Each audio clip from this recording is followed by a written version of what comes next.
కేంద్ర మాజీ మంత్రి పూసపాటి అశోక్ గజపతిరాజు 75వ పుట్టినరోజు వేడుకలు ఈరోజు వారి బంగ్లాలోని చాలా కన్నుల పండుగగా జరిగింది.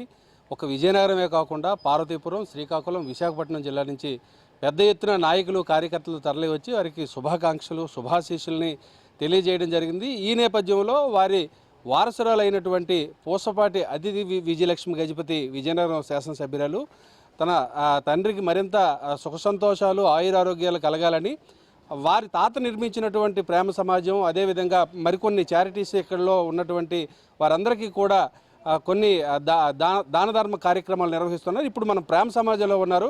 వారిని అడిగి మరిన్ని వివరాలు తెలుసుకుందాం. మీ నాన్నగారి తాలూకా స్ఫూర్తి, ప్రభావం మీ మీద ఏ విధంగా ఉంటుంది? అంటే అందరికీ నమస్కారం. నాన్నగారు ఆశీర్వాదం నా మీదే కాదు, మొత్తం విజయనగరంలో, మొత్తం ఆంధ్రప్రదేశ్, మొత్తం భారతదేశంలోనే ఉంది.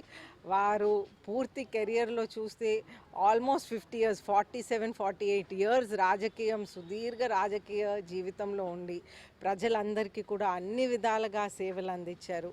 అయితే ప్రతిసారి వాళ్ళకి ఏది అవసరం ఉంటే అది మనం కనుక్కొని మనం ఇవ్వటం జరుగుతుంది. అయితే ఈసారి వాళ్ళు అన్నారు వాళ్ళ దిండ్లు సరిగ్గా లేవని మేము అందరూ వృద్ధులకి దిండ్లు ఇచ్చామన్నమాట. ఈ విధంగా ప్రతి సంవత్సరం వాళ్ళకి ఏది అవసరమో వాళ్ళు చెప్తూ ఉంటారు. అప్పుడప్పుడు బకెట్, మగ్గు, లేకపోతే వింటర్ అవుతే ఎక్కువ చలికాలం అవుతే వాళ్ళు బ్లాంకెట్స్ అనేది అడుగుతూ ఉంటారు. సో ఈ విధంగా వాళ్ళకి ఏం అవసరం ఉంటే ఈరోజు ప్రతిసారి మనం సమర్పిస్తూ ఉంటాం. అశోక్ గారి తాలూకా రాజకీయ జీవితం 47 ఏళ్ళు పూర్తయింది.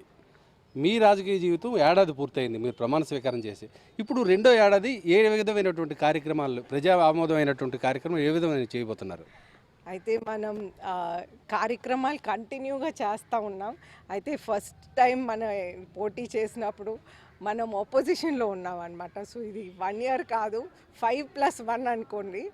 అయితే మనం ఆ ఫస్ట్ టైం పోటీ చేసినప్పుడు నాన్న ఎప్పుడు అనేవారు, మనం ఆపోజిషన్లో ఉంటే మనం చాలా బాగా నేర్చుకుంటామని.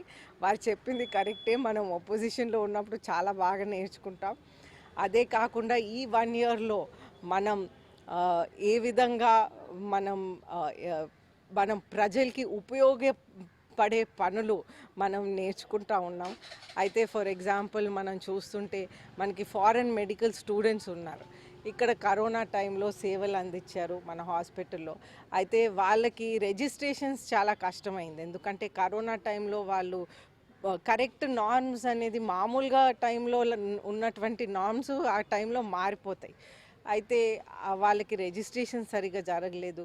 అయితే నేను అది అసెంబ్లీలో కాలింగ్ ఆన్ అటెన్షన్ తీసుకొచ్చాను. దాని తర్వాత వెంటనే మినిస్టర్ గారు, హెల్త్ మినిస్టర్ గారు సత్యప్రసాద్ గారు స్పందించి, అలాగే ఇప్పుడు శ్రీహరి గారు అనేది నామినేట్ చేయటం జరిగింది. అయితే వాళ్ళందరూ కూడా వాళ్ళ రిజిస్ట్రేషన్స్ ఏ విధంగా చేయాలనేది చేస్తున్నారు. అయితే మనకి సంతోషం ఏమనిపిస్తుంది అంటే ప్రజలకి ఏదైనా ఇబ్బంది వస్తే వాళ్ళకి రిజిస్ట్రేషన్స్ జరగలేదు. అయితే ఇప్పుడు మనం ఆ రిజిస్ట్రేషన్స్ చేయగలుగుతున్నాం అనేది మనకి సంతోషం అనిపిస్తుంది. ఈ విధంగా మనం అన్ని రంగాల్లో కూడా ప్రజలకి అన్ని విధాలుగా సౌకర్యాలు ఏర్పాటు చేయడానికి ట్రై చేస్తున్నాము. మనం చూస్తుంటే మనకి విజయనగరంలో స్పోర్ట్స్ స్కూల్ కానివ్వండి, అలాగే ఎలక్ట్రిసిటీకి సంబంధించిన వేణుగోపాల్పురంలో 8 acresలో మనకి 220 kilowatt సబ్స్టేషన్ వస్తే, అంటే ఆల్రెడీ మళ్ళీ శాంక్షన్ చేశాం, అది వస్తే మన విజయనగరంకి ఒక నాణ్యమైన కరెంట్, క్వాలిటీ కరెంట్ అనేది, అన్ఇంటరప్టెడ్ కరెంట్ అనేది వస్తుంది. ఈ విధంగా మనం అన్ని రంగాల్లో కూడా మనం ప్రజలకి ఉపయోగపడే విధంగా మనం ప్రయత్నాలు చేస్తున్నాం. అశోక్ గజపతిరాజు తాలూకా రాజకీయ జీవితాన్ని కావచ్చు, అదేవిధంగా ఆయన మచ్చలైనటువంటి నిజాయితీని కావచ్చు, వేదికల మీద పదే మీరు ప్రస్తావిస్తుంటారు. మీ తాలూకా అడ్మినిస్ట్రేషన్ కూడా ఏడాది పూర్తయింది. ఏ విధంగా అశోక్ గారిని స్ఫూర్తిగా తీసుకొని రానున్న రోజుల్లో మీరు ప్రయాణం ప్రారంభమవుతుంది?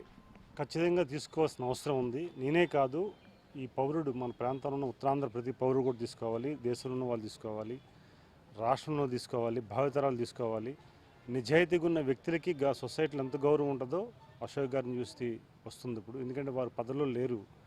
వారి గతంలో కూడా ప్రతిపక్షం ఉన్నప్పుడు కూడా, ఇప్పుడు కూడా విరమించుకున్నా సరే ఈరోజు ఆయన బర్త్డేకి ఇంతమంది వచ్చి ఆశీర్వదించడం, గౌరవించడం చూస్తుంటే ఆయన కాలంలో నిజాయితీగా ఉన్న విషయం కానీ, అలాగే దేశ ప్రధానమంత్రి గారు స్వయంగా విశాఖపట్నం వచ్చేటప్పుడు వారితో 15 నిమిషాలు గడపడం, మేము వెళ్ళేటప్పుడు కలిసినప్పుడు కూడా అశోక్ గారి కోసం మాట్లాడడం, ఈరోజు ముఖ్యమంత్రి గారు లాంటి వ్యక్తులు చాలామంది ఒకరైనా కాదు, దేశంలో ఉన్న ప్రముఖులందరూ కూడా వారిని గౌరవిస్తున్నారంటే వారి నిజాయితీ.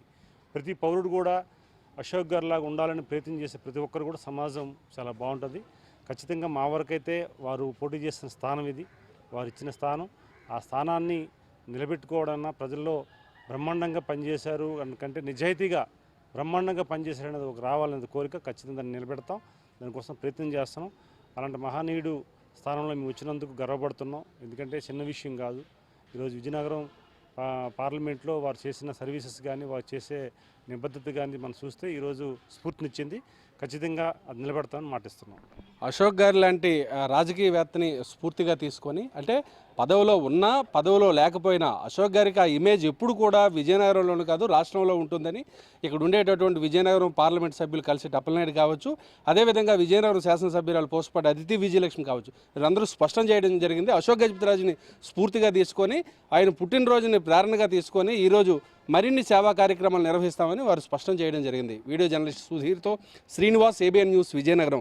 Over to Hyderabad studios.